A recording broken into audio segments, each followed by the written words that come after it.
All right, so we're going to jump right in this final video and cover two-dimensional lists and tuples real quick. So obviously at this point we've been working with what are called one-dimensional lists. So we go 0, 1, 2, 3, 4, and that's the only dimension we have. But we can also have multi-dimensional lists called two-dimensional lists. In fact, we can have x or n-dimensional lists, right? So we can have three-dimensional, four-dimensional, five-dimensional, whatever sort of dimension of list that you want to get, which essentially is sort of this list inception. So in a two-dimensional list, for instance, when we have a two-dimensional list, we have a list of lists. Okay, if we have a three-dimensional list, we have a list of lists that are made up of lists.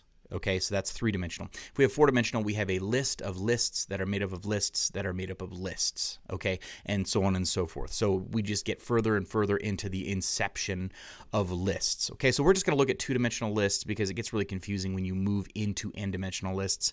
And obviously, if you're a computer science comprehensive or computer science major of any sort, you'll eventually get to that point, but since this is 101, we're not going to worry too much about it. So two-dimensional list essentially is a list that contains other lists as its elements. It's also known as a nested list. Common to think of a two-dimensional list as having rows and column. Now, this is really, really useful because we can have sort of a two-dimensional sort of spreadsheet of data, essentially. So to process data in a two-dimensional list, you need to use two indexes, essentially. And then we can use nested loops to be able to do that. So this is an example of what a two-dimensional list might look like. So we have row 0, column 1, column 0, column 1. So this Joe Kim is a list in and of itself. And then this row is a list of these lists. Okay, so we have Joe, Kim, Sam, Sue, Kelly, and Chris in this multi-dimensional list. So essentially the way that this works is if we look very, very carefully, the very first one that we're going to have is 0, 0, and then 0, 1. So the column is the second. So it goes RC row column. So remember it's row, column, row, column, row, column. So go ahead and memorize that. So essentially what's happening is you're saying, hey, go into scores, get the first element that is a list, because we know the first element is a list, and then get me the 0th element out of that list. Get the first element that it's a list, and get me the one element of that list. Go to the first element and then get the second element, or the second index. Okay, so on and so forth.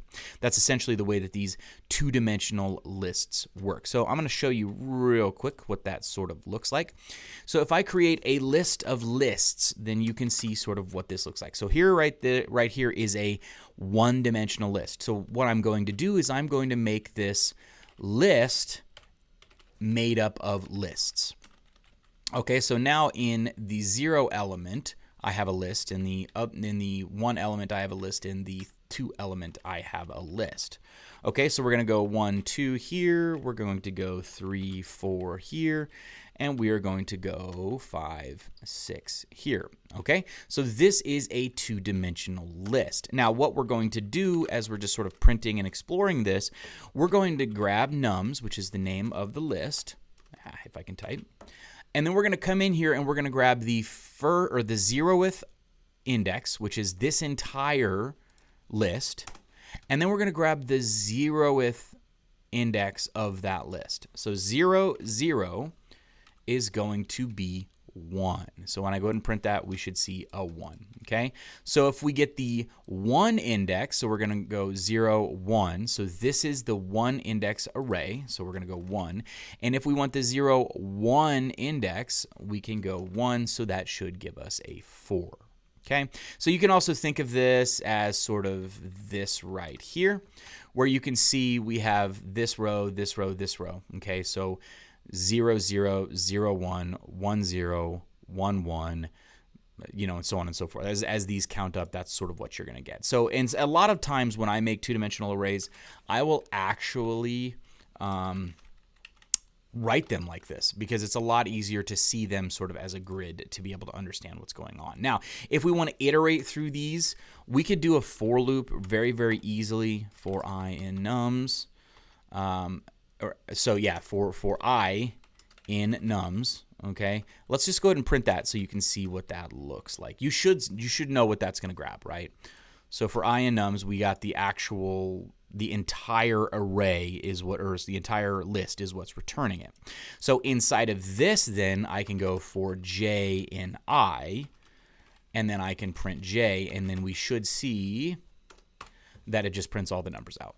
Okay, 1, 2, 3, 3, 4, 5, 5, 6, 6, which actually that should be a 7.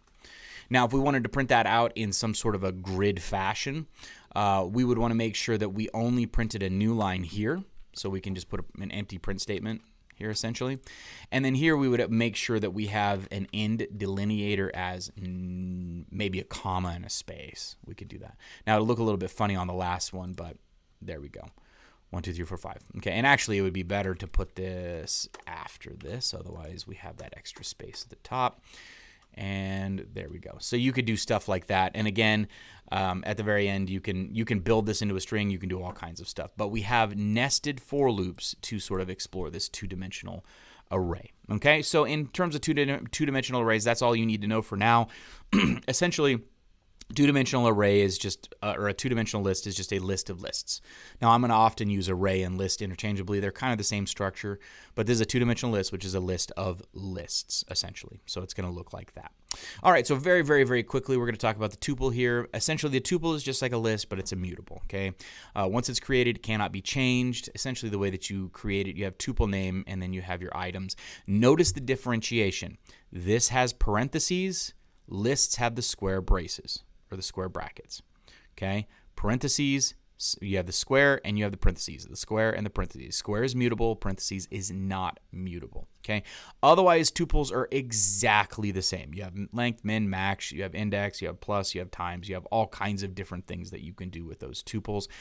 So again, we've covered that with lists extensively, so I'll just show you how you can make a tuple. So you just use parentheses and then you put your values in. Okay, so now I have a tuple and I can go ahead and indicate that that tuple is working. Now notice when it prints it, it knows it's a tuple. Okay, so I can print a specific value via index. So I'll grab the 0th index here and I can get 1 and I can get 2, so on and so forth. Now, if I try to change that, however, so we'll use the index number 1, and we'll try to set that to 99. You're going to find out that there is an error, and that is a tuple object does not support item assignment. So that basically means this is immutable. Okay? So again, tuples do not support appending, removing, inserting, reversing, and sorting because they're immutable, and you cannot change them. All right, so this concludes the chapter. Oh, actually, we have a couple more lines here. So again, the advantages for using tuples is they're a lot faster because you don't have to worry about the mutability. And you can also convert a tuple to a list using the list, and you can convert a list to a tuple as well. And tuples are obviously safe as well. All right, so now we're done. I know it's a lot of content, but I want you to go ahead and go into PyCharm, mess around with this stuff, play around with the exercises, really get comfortable with these lists, and then I will see you in the next module. Again, if you're having any concerns or any troubles, be sure to get a hold of me ASAP so I can kind of walk you through some of this stuff.